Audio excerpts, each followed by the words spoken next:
नमस्कार, state live में आप सभी का स्वागत है। मैं हूं आपके साथ सपना। झारखंड आंदोलन के सबसे बड़े नेता शिबू सोरेन का आज उनके पैतृक गांव नेवरा में अंतिम संस्कार किया जाएगा। इसी बीच राजधानी रांची में उन्हें राजकीय सम्मान के साथ तमाखों से श्रद्धांजलि अर्पित की गई। इस अवसर पर पूर्व मंत्री सह झारखंड मुक्ति मोर्चा के केंद्रीय महासचिव मिथिलेश ठाकुर ने हमारी संवाददाता तृप्ति सिंह से बातचीत में शिबू सोरेन की याद में भावुक संदेश जारी किया।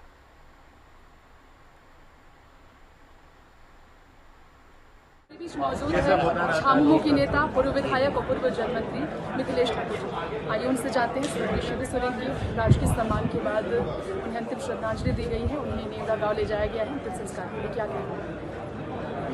देखिए, अब तो यही कहेंगे कि झारखंड से उसकी आत्मा अलग हो गई। झारखंड की आत्मा बसती थी ऋषिगुरु में और ईश्वर ने उन्हें अपने पास बुला लिया।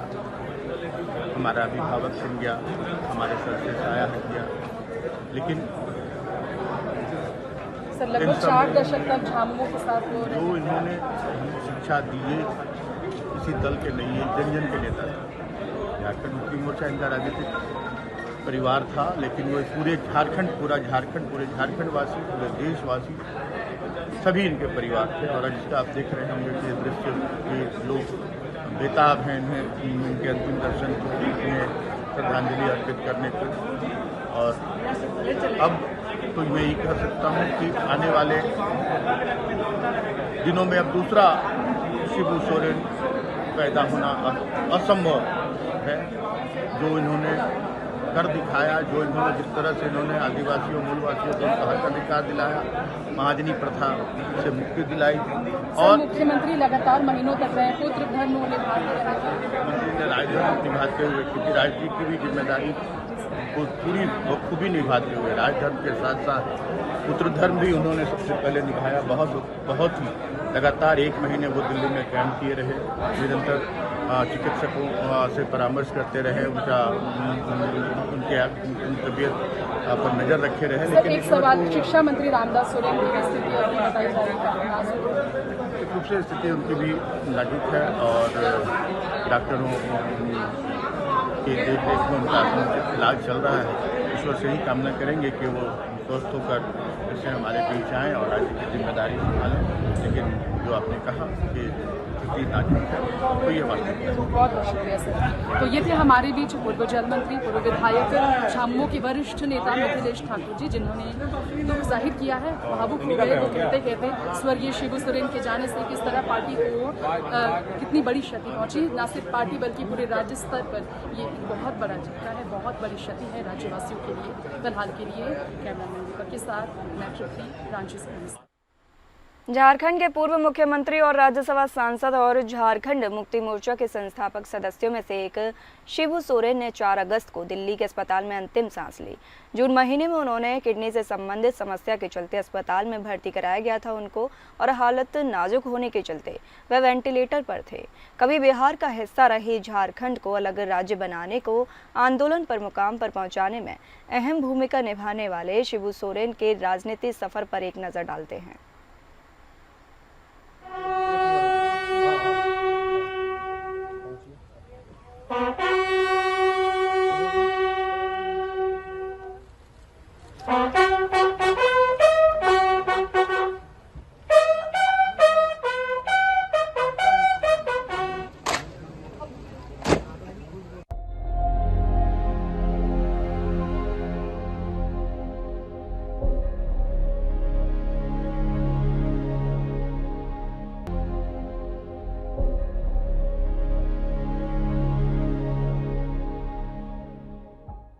राज्यसभा सांसद, पूर्व केंद्रीय मंत्री, झारखंड के पूर्व मुख्यमंत्री और झारखंड मुक्ति मोर्चा के संस्थापक सदस्यों में से एक शिबू सोरेन का 4 अगस्त को 81 वर्ष की उम्र में निधन हो गया।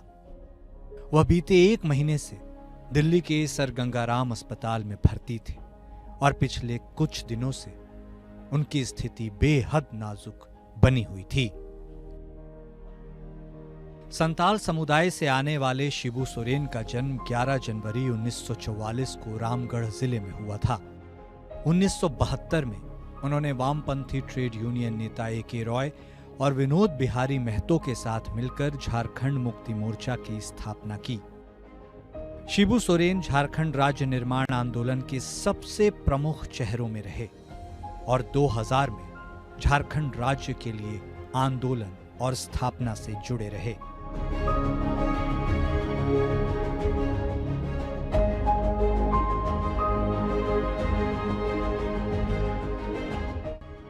शिबू सोरेन 1980 में पहली बार दुमका लोकसभा सीट से सांसद बने और यह क्षेत्र जेएमएम का गढ़ बन गया। हालांकि 2019 में उन्हें बीजेपी के नलीन सोरेन से हार का सामना करना पड़ा। शिबू सोरेन 3 बार झारखंड के मुख्यमंत्री बने, लेकिन कभी भी कार्यकाल पूरा नहीं कर पाए। –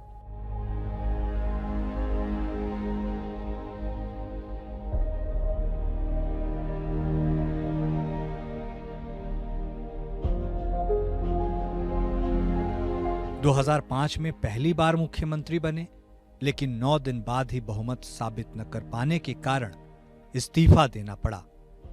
दोबारा बने दोनों कार्यकाल भी कुछ ही महीनों में खत्म हो गए। केंद्रीय राजनीति में भी उनका सफर उतार चढ़ाव भरा रहा। शिबू सोरेन 1980 से 1984, 1989 से 1998 और 2002 से 2019 तक दुमका से लोकसभा के सदस्य रहे। उन्होंने केंद्र मंत्रिमंडल में 3 बार कोयला मंत्री के रूप में कार्य किया। 2004 में, 2004 से 2005 तक और 2006 में। 2004 में मनमोहन सिंह सरकार में मंत्री बने, लेकिन 1974 के चिरुडीह कांड में गिरफ्तारी वारंट जारी होने के बाद इस्तीफा देना पड़ा।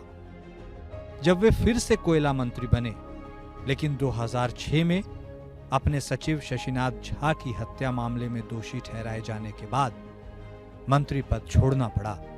हालांकि बाद में दिल्ली हाई कोर्ट ने उन्हें बरी कर दिया।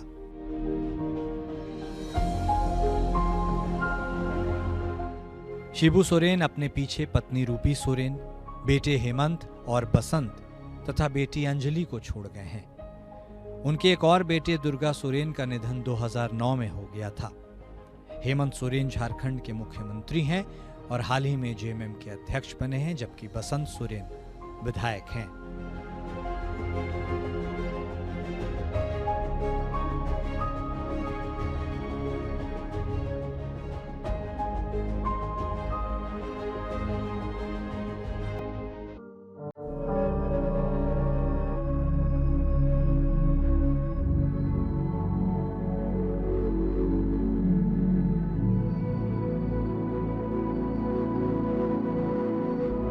बात करेंगे बिहार की मुख्यमंत्री सचिवालय के कैबिनेट हॉल में चल रही नीतीश कैबिनेट की अहम बैठक संपन्न हो गई है। कैबिनेट की बैठक में तमाम विभागों के मंत्री मौजूद रहे। मुख्यमंत्री नीतीश कुमार की अध्यक्षता में हुई इस बैठक में विभिन्न विभागों से जुड़े कुल 36 प्रस्ताव पर कैबिनेट की मोहर लगी है।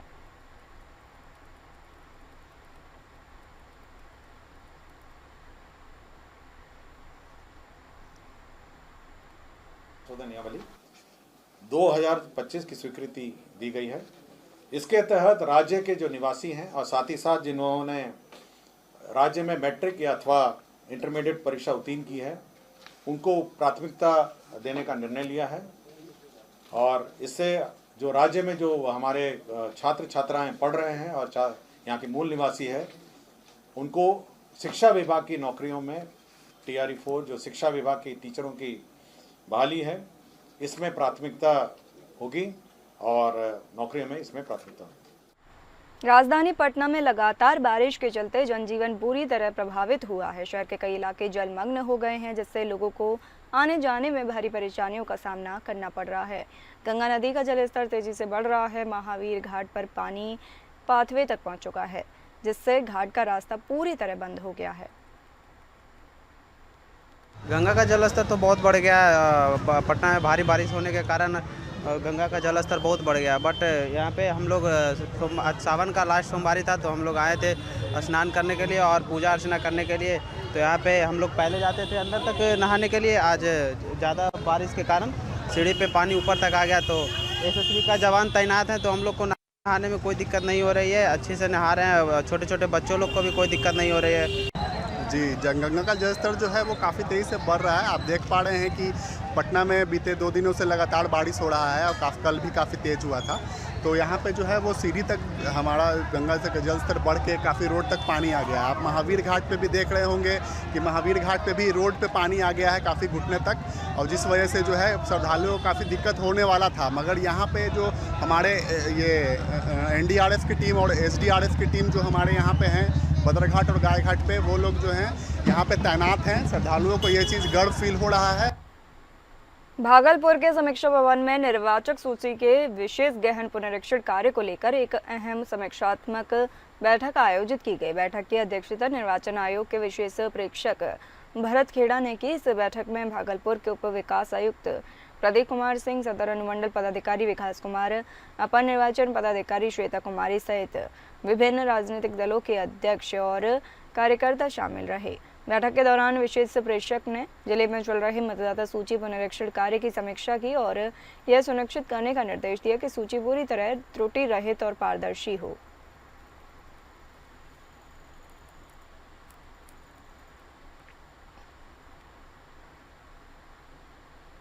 भागलपुर के विशेष उत्पादन न्यायालय 2 ने विदेशी शराब की तस्करी के मामले में प्रिंस कुमार यादव और नवीन कुमार को दोषी करार देते हुए 5 साल की सजा सुनाई है। साथ ही दोनों पर 1-1 लाख रुपए का जुर्माना भी लगाया है। जुर्माना नहीं देने की स्थिति में 6 महीने की अतिरिक्त सजा भुगतनी होगी। यह मामला 12 अगस्त 2022 का है, जब NTPC थाना क्षेत्र के आलमपुर मोड़ के पास दोनों को शराब के साथ गिरफ्तार किया गया था। उनके पास से 71 बोतल विदेशी शराब और एक मोटरसाइकिल बरामद हुई थी। सरकारी पक्ष की ओर से 5 गवाह प्रस्तुत किए गए। ये NTPC 5322 का ट्रायल हुआ।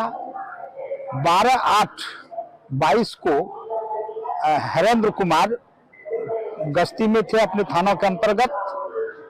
गुप्त सूचना मिली आलमपुर की तरफ 2 व्यक्ति मोटरसाइकिल पे आ रही है, झारखंड की ओर से शराब लेकर के।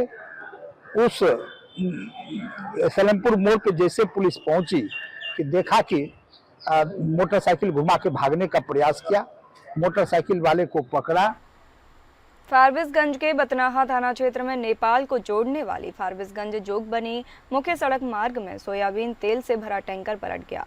हालांकि बीती देर रात टैंकर पलटी थी, जिसमें वैशाली जिला के रहने वाले ड्राइवर मोहम्मद नजीम बुरी तरह घायल हो गया और इलाज के लिए उन्हें फारबिसगंज अनुमंडलीय अस्पताल में भर्ती कराया गया। गाड़ी की स्टीयरिंग फेल हो जाने के कारण यह हादसा हुआ और गाड़ी पलट गई। रविवार को बथनाहा थाना पुलिस के द्वारा सोयाबीन लोडेड गाड़ी के उठाव को लेकर क्रेन और JCB मशीन की मदद ली गई, जिसमें टैंकर में भरा सोयाबीन का तेल पूरी तरह फैल गया। स्टीयरिंग फेल होने के कारण माल करीब 25-30 लाख का होगा। बाबा का है, बाबा हाँ, बाबा कंपनी है। प्रधान डाकघर में एडवांस पोस्ट टेक्नोलॉजी 2.0 का शुभारंभ हो गया है। प्रधान डाकघर में डाक अधीक्षक सहरसा प्रमंडल मनोज कुमार, डाक अधीक्षक कटिहार प्रमंडल संजीत कुमार ने सोमवार को एडवांस पोस्ट टेक्नोलॉजी 2.0 का केक काट कर शुभारंभ किया। सहायक निदेशक ईस्ट रीजन मनोज कुमार व डाक अधीक्षक कटिहार प्रमंडल संजीत कुमार ने कहा कि एडवांस पोस्ट टेक्नोलॉजी 2.0 लागू होने से ग्राहकों को त्वरित सेवा प्रदान की जाएगी। IT 2.0 डिपार्टमेंट का सॉफ्टवेयर है। पहले हम लोग TCS द्वारा निर्मित सॉफ्टवेयर पर काम कर रहे थे 17 से अभी तक, जिसमें बहुत सारा कॉम्प्लिकेशन था।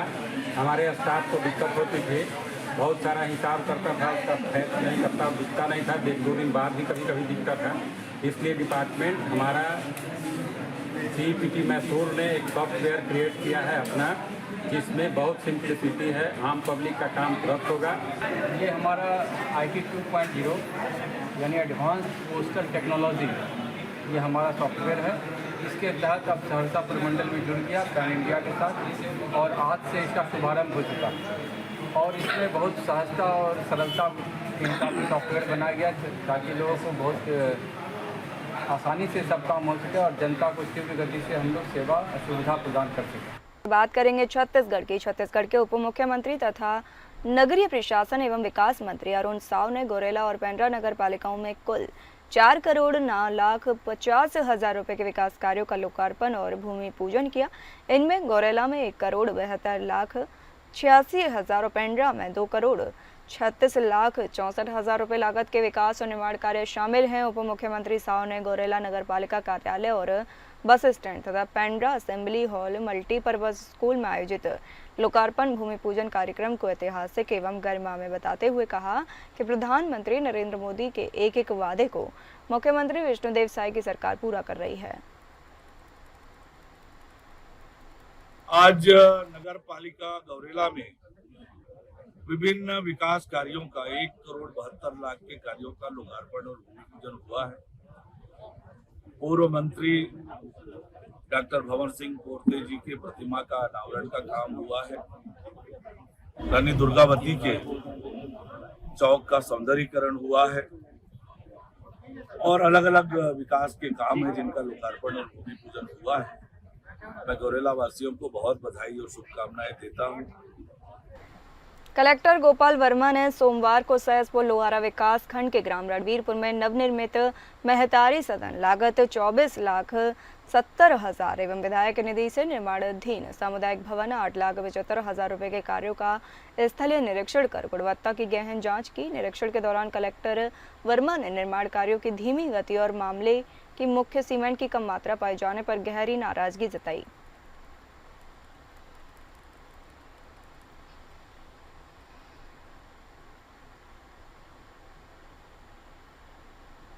ग्रीन आर्मी ने एक बार फिर पर्यावरण को लेकर आंदोलन छेड़ा है, जहां 155 पेड़ों की अवैध कटाई को लेकर शासन प्रशासन को आड़े हाथों लेते हुए कार्रवाई की मांग की है।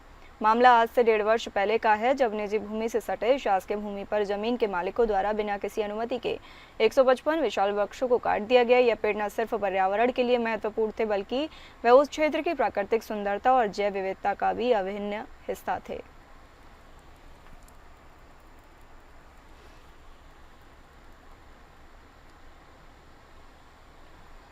है कि पेड़ों की अवैध कटाई, अवैध मतलब बिना परमिशन।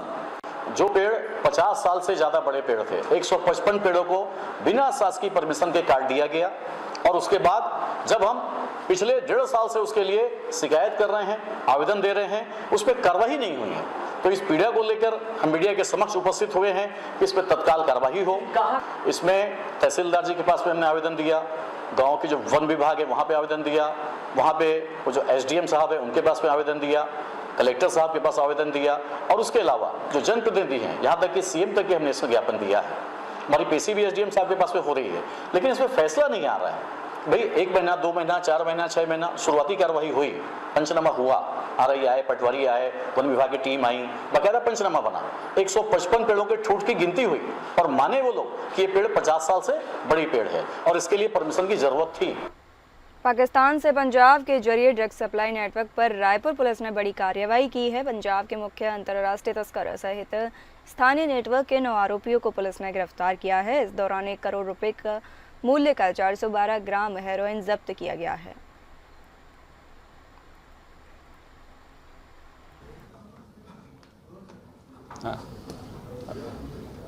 रायपुर पुलिस के द्वारा ड्रग्स के विरुद्ध में कार्रवाई करते हुए एक बड़ी कार्रवाई की है, जिसमें एक अंतर्राष्ट्रीय तस्कर और उसके साथ में 8 अन्य उसके सहयोगियों को गिरफ्तार करने में सफलता प्राप्त हुई है। अंतर्राष्ट्रीय तस्कर इस ड्रग को, हीरोइन को पाकिस्तान के थ्रू पंजाब और पंजाब से ला करके रायपुर तक सप्लाई का काम करता था। यहाँ उसके अलग अलग पेडलर्स थे, उनका एक हब था। उस हब के माध्यम से लोगों को, जो इसके यूजर हैं, जो इसके कंज्यूमर हैं, जो इसका उपयोग करने वाले हैं, उन तक सप्लाई किए जाने का काम किया जाता था। इस पूरे प्रकरण में जो मुख्य तस्कर जो है लवजीत सिंह उर्फ बंटी, जो पंजाब निवासी है, गुरदासपुर निवासी है, उसको और अन्य 8 लोग जो छत्तीसगढ़ निवासी हैं, उनको गिरफ्तार करने में। कोंडागांव जिला मुख्यालय से लगे कोंकोड़ी गांव में स्थापित मां दंतेश्वरी मक्का प्रसंस्करण एवं विपणन सहकारी समिति मर्यादित का मक्का प्रसंस्करण प्लॉट इन दिनों किसानों के लिए मुसीबत का कारण बनता जा रहा है। जिला प्रशासन और छत्तीसगढ़ सरकार के मार्गदर्शन में स्थापित यह प्लांट अभी पूरी तरह से प्रारंभ नहीं हुआ है, लेकिन इसके प्रारंभिक इथेनॉल टेस्टिंग के दौरान ही आसपास के सैकड़ों एकड़ खेतों में फसल को भारी नुकसान होने लगा है।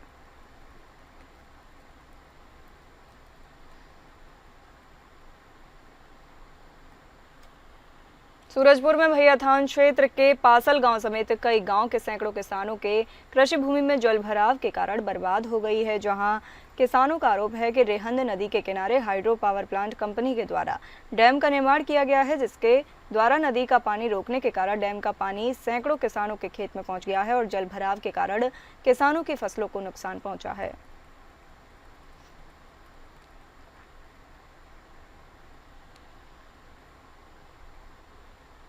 रायपुर में आयोजित सौंदर्य प्रतियोगिता के सीजन 3 का ग्रैंड फिनाले रविवार 3 अगस्त को स्थानीय एक होटल में सफलतापूर्वक संपन्न हुआ। देर रात तक चले इस भव्य आयोजन में प्रदेश भर से आए प्रतिभागियों के बीच मिस्टर कैटेगरी में शुभम, मिस में वैष्णवी और मिसेज में पिंकी मानिकपुरी को विजेता घोषित किया गया।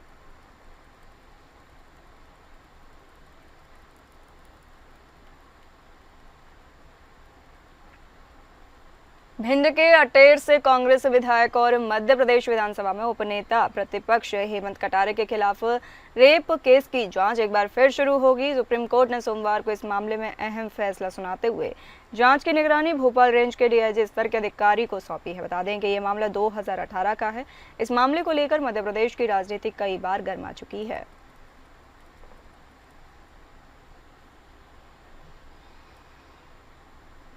उत्तर प्रदेश आतंकवाद निरोधी दस्ते ने बदलापुर शहर से एक डॉक्टर ओसामा शेख को निजी अस्पताल में गिरफ्तार किया है। अस्पताल में आरएमओ था। यह कार्रवाई प्रतिबंधित संगठन सिमी से संबंध होने के संदेह में की गई। प्रारंभिक जानकारी के अनुसार गिरफ्तार व्यक्ति का नाम ओसामा शेख है और वह बदलापुर पश्चिम थाना क्षेत्र के एक निजी अस्पताल में आरएमओ डॉक्टर के रूप में कार्यरत था।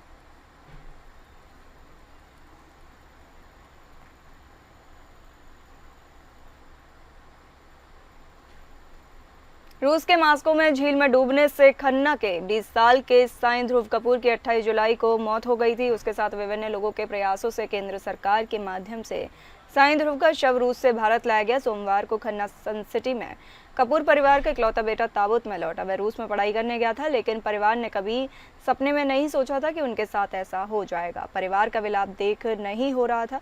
खन्ना में ध्रुव का अंतिम संस्कार किया गया।